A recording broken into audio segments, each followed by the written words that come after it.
Eu vou ler o capítulo 26 do Evangelho de Mateus, que fala sobre morte e ressurreição. Conspiração contra Jesus. Quando Jesus terminou todos esses discursos, disse aos discípulos: Como sabeis, daqui a 2 dias será a Páscoa, e o Filho do Homem vai ser entregue para ser crucificado.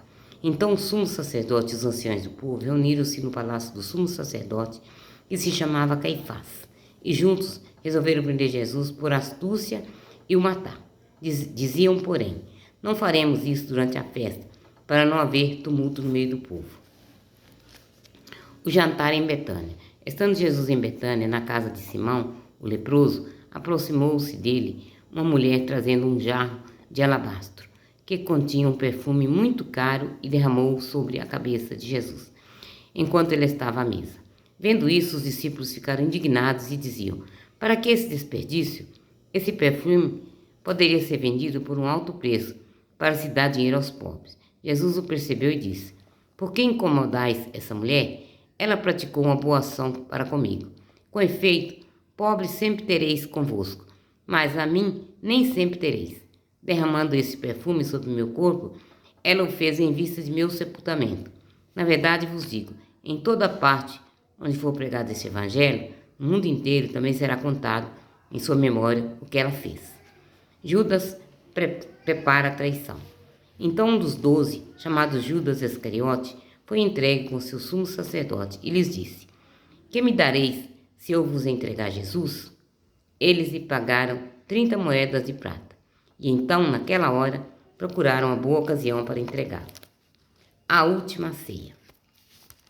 No primeiro dia dos ázimos, os discípulos aproximaram-se de Jesus e perguntaram-lhe: Onde queres que te preparemos a ceia pascal?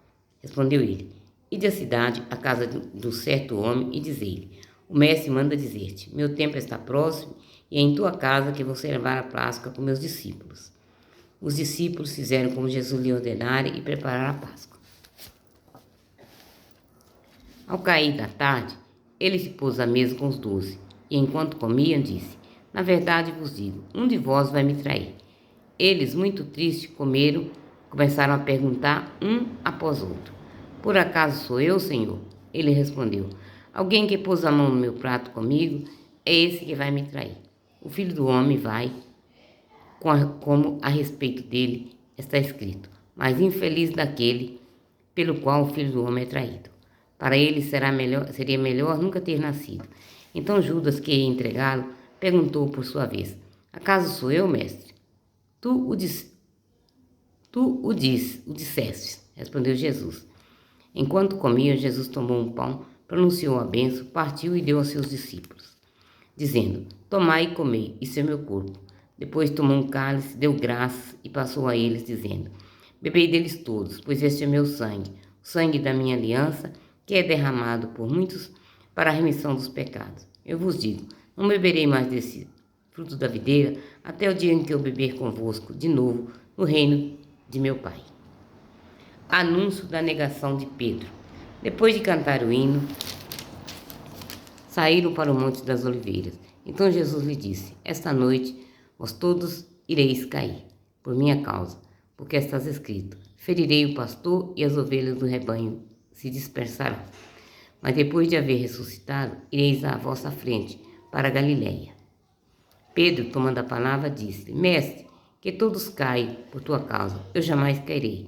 Respondeu-lhe Jesus: Na verdade te digo, nessa mesma noite, antes que o galo cante, tu me negarás 3 vezes. Pedro replicou: Mesmo que eu tenha que morrer contigo, não te negarei. E todos os discípulos diziam a mesma coisa. Agonia no horto. Então Jesus chegou com eles a um lugar chamado Getsemane e disse aos discípulos: Sentai-vos aqui enquanto vou ali rezar.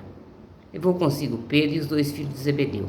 Começou a sentir tristeza e angústia. Disse-lhes então: Minha alma está numa tristeza mortal. Ficai aqui em vigília comigo. E indo um pouco adiante, prostou-se com o rosto na terra e rezou: Meu Pai, se for possível, afastai de mim esse cálice, mas não aconteça como eu quero, mas como vós quereis. Ao voltar para perto dos discípulos, encontrou-os dormindo. Disse a Pedro: Então, não fosses capazes de ficar em vigília comigo durante 1 hora? Vigiai e rezai para não cairdes em tentação, porque o espírito está disposto, mas a natureza é fraca. Retirando-se de novo pela segunda vez, rezou: Pai, se esse cálice não pode passar sem que eu beba, que vossa vontade seja feita. Em seguida voltou e encontrou outra vez dormindo, pois eles tinham os olhos pesados de sono. Deixando-os, retirou-se e rezou pela terceira vez, repetindo as mesmas palavras. Depois voltou para junto dos discípulos e disse: Agora podeis dormir e descansar. Está chegando a hora e o Filho do Homem vai ser entregue nas mãos dos pecadores. Levantai-vos, vamos. Está perto aquele que vai entregar. Prisão de Jesus. Enquanto ainda estava falando, chegou Judas, um dos 12, acompanhado de uma grande multidão, armada de espadas e paus, enviada pelos sumos sacerdotes e pelos anciões do povo. O traidor combinara com eles um sinal, dizendo: Aquele que o beijar, é ele, prendei-o. E logo, aproximando de Jesus, disse: Salve, mestre, e o beijou. Mas Jesus lhe disse: Amigo, estás aqui para isto? Avançando, então, agarraram Jesus e o prenderam. Um dos que estavam com Jesus puxou-o pela espada e lhe feriu o empregado do sumo sacerdote, cortando-lhe uma orelha. Mas Jesus lhe disse: Reponha a espada em seu lugar, pois todos que pegam da espada, pela espada morrerão. Pensais que eu não poderia rogar a meu Pai, que me mandaria agora mesmo mais de 12 legiões de anjos? Então, como se cumpriram as Escrituras, segundo as quais isso deve acontecer? Naquela mesma hora, Jesus disse às multidões: Viestes prender-me com espadas e paus, como um ladrão? Todos os dias eu me assentava no templo ensinando e não me prendesse. Mas tudo isso aconteceu para que se cumprisse as Escrituras dos profetas. Então todos os discípulos o abandonaram e fugiram. O processo diante de Caifás. Os que prenderam Jesus levaram-no à casa do sumo sacerdote Caifás, onde os escribas e os anciões estavam reunidos. Pedro o seguia de longe, até o pátio do sumo sacerdote. Entrando lá, sentou-se junto com os empregados para ver como aquilo ia terminar. O sumo sacerdote e todo o sinédrio procuravam um falso testemunho contra Jesus, a fim de condená-lo à morte, mas não encontravam nenhum, embora se tivesse apresentado muitas testemunhas falsas. Por fim, apresentaram-se 2 que afirmaram: Esse homem disse: Posso destruir o templo de Deus e reconstruí-lo em 3 dias. Levantando-se então, perguntou-lhe o sumo sacerdote: Nada respondes ao que ele depõe contra ti? Jesus, porém, continuava calado. Então o sumo sacerdote lhe disse: Eu te conjuro pelo Deus vivo que nos diga, se és o Messias, o Filho de Deus. E te conjuro pelo Deus vivo que nos diga, se és o Messias, o Filho de Deus. Jesus respondeu: Tu disseste, e digo mais: de agora em diante vereis o Filho do Homem sentado à direita do Poderoso e vindo sobre ele as nuvens do céu. O sumo sacerdote então rasgou as vestes, exclamando: Blasfemou! Para que precisavas de mais testemunhas? Acabaste de ouvir a blasfema. Que vos parece? Eles responderam: Merece a morte.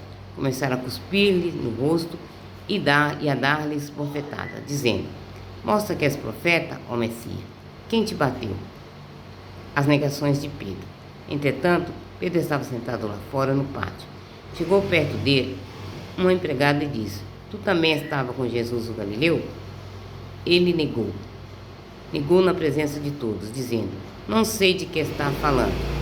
Quando ia para a porta da entrada, uma outra ouviu e disse aos que lá estavam: Este aí estava com Jesus de Nazaré. Ele negou outra vez, jurando: Eu nem conheço esse homem. Pouco depois, os que lá estavam se aproximaram e disseram a Pedro: De fato, tu também é um deles, pois teu sotaque não nega. Pedro então começou a praguejar e a jurar: Não conheço esse homem. E na mesma hora, um galo cantou. Então Pedro lembrou-se do que Jesus dissera: Antes que o galo cante, tu me negarás 3 vezes. E, saindo, chorou amargamente. Palavra do Senhor. Graças a Deus.